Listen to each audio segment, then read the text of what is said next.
안녕하세요. 진일교 목사입니다. 2024년 7월 25일 목요일 새벽 묵상을 시작하도록 하겠습니다.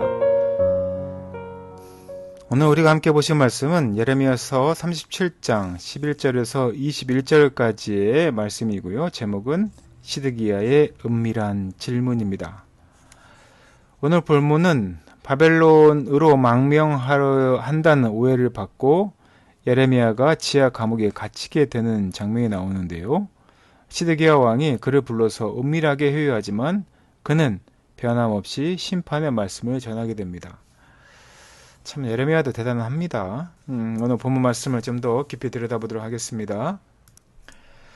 바벨론 군대가 포위를 풀고 잠시 철수하게 되는데요. 그때 예레미야는 상속 재산을 물려받으려고 고향인 아나돗을 향해 길을 나서게 됩니다. 수문장 이리야는 예레미야가 바벨론 군대에 투항하러 가는 것을 오해하고요. 그를 체포하게 되는데 예레미야의 해명은 받아들여지지 않았고요. 그는 매를 맞고 요나단의 집 지하 감옥에 갇히게 되는 그런 상황에 처하게 됩니다. 시드기야 왕은 예레미야를 왕궁으로 데려옵니다. 그리고 하나님께 달리받은 말씀이 있는지 은밀하게 묻는데요. 하지만 예레미야는 한결같이 시드기야 왕에게 잡혀갈 것이다 이렇게 예언을 하게 됩니다. 시드기야 왕이 정말 듣고 싶지 않은 말이었겠죠. 그리고 예레미야는 억울함을 호소하고 무죄를 주장합니다. 그리고 정작 감옥에 갇힐 사람은 자신이 아니라 감언 이슬로 왕의 판단을 흐리게 한 그런 거짓 예언자들이다라고 항변을 하게 되는데요. 시드기야 왕은 사실 예레미야가 참 예언자인 줄은 알았지만 대신들의 눈치를 보느라고 풀어주지는 못하게 되죠. 대신에 예레미야를 근위대 뜰에 가두고 매일 먹을 것을 제공하는 모습을 보여줍니다. 여기서 시드기야 왕의 은밀한 질문, 이 질문은요, 예레미야가 듣고 싶은 대답을 하면 자유를 주겠다는 달콤한 제안이었을 것입니다.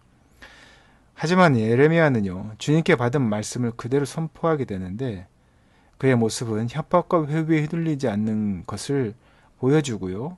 그리고 왕보다 주님을 더 두려워하고 신뢰한 예언자의 모습, 선지자의 모습을 온전히 드러내고 있습니다. 바벨론 군대가 유다를 공격하지 않을 거라던 예언자들의 말이 거짓임에 들통났죠. 하지만 예레미야가 전한 말씀은 하나하나 성취되고 있는 것을 우리는 지난 성경 말씀을 통해서 하나하나 보게 됩니다. 그럼에도 불구하고 시드기야 왕은 진실을 말한 참 예언자는 가두고요.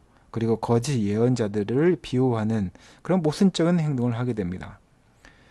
우리가 우리 일상에서도 그럴 때가 많죠. 진실보다는 이익을 따르는 경우가 많지 않습니까? 특히 예수님 믿는다고 하면서도 주님의 말씀을 왜곡되게 해석되거나 또는 그 말씀이 아닌 세상의 가치를 따를 때가 너무나 많습니다. 그렇게 되면 우리의 신앙은 변질되고 말 것입니다. 사랑하는 제일교회 성도 여러분, 시드기야 왕과 같은 그러한 생각을 할 때가 있지 않았나요?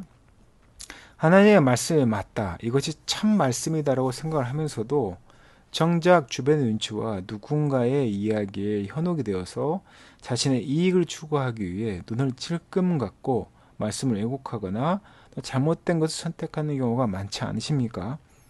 우리 일상에서 그러한 일이 다반사로 벌어지게 될 것입니다. 그리고 우리는 어쩔 수 없었다, 그렇게 하지 않으면 안 되는 상황이었다라고 하는 변명들을 하게 됩니다. 그러나 말씀드린 것처럼 우리가 진실보다는 이익을 따르고 하나님의 말씀보다는 세상의 가치를 따라갈 경우에 결국에는 우리의 신앙은 변질되게 될 것이고 우리의 마지막 종착역은 예수님 믿는 그리스도의 삶이 아닌 예수를 믿지 않는 사람들보다, 아니 그들과 같은 그러한 삶의 여정을 가게 될 수도 있습니다. 우리 사랑하는 제일교회 성도 여러분, 사탄은 끊임없이 우리 사랑하는 성도들을 은밀하게 데려오고 호소하고 또한 질문을 하게 될 것입니다. 그 은밀한 질문은 우리를 자유케 하겠다라고 하는 꼬임일 것입니다. 그때 우리 사랑하는 성도들은 어떤 결정을 하겠습니까? 시드기야처럼 그럼에도 불구하고 하나님의 말씀을 따르는 우리 성도 되시기를 예수님의 이름으로 축원하고 부탁드립니다. 함께 기도하겠습니다. 우리는 우리의 삶의 안위와 이익을 위해서 사사로운 이익 때문에 하나님의 말씀이 아닌 거짓을 택할 때가 있습니다. 또한 타협할 때가 있습니다. 하지만 우리가 주님의 말씀을 왜곡시키고 따르지 않기보다는, 또 우리의 신앙이 변질되기보다는 주님에 대한 온전한 믿음을 세우기 위해서 오늘 또 그 말씀을 따라 순종하며 살아가는 우리 사랑하는 JK 성도들에게 주님 함께하여 주시옵소서. 이 모든 말씀 거룩하신 예수님 이름으로 기도드렸습니다.